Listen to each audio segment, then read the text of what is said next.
Components of software, they are put into major categories. The first one is operating system, OS, application software, firmware, drivers, and utilities. They are the major categories of software. Now, operating system, what is this?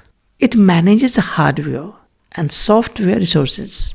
To explain briefly, likewise, application software, it refers to programs for specific tasks. Firmware, it is a low-level software embedded in hardware. Drivers, that type of software that allows the operating system to communicate with hardware.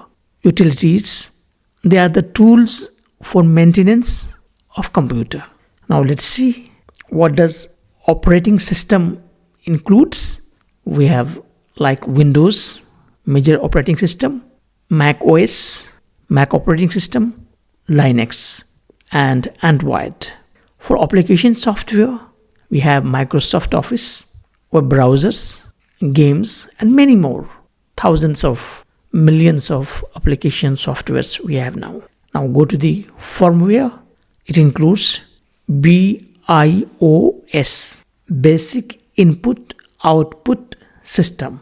Then we have UEFI, Unified Extensible Firmware Interface, and they help us for booting the system. Then we have drivers, include printer drivers, mouse drivers, input drivers, and many more types of drivers we have. Then go for utilities. They include antivirus software, disk cleanup tools, and many more we have.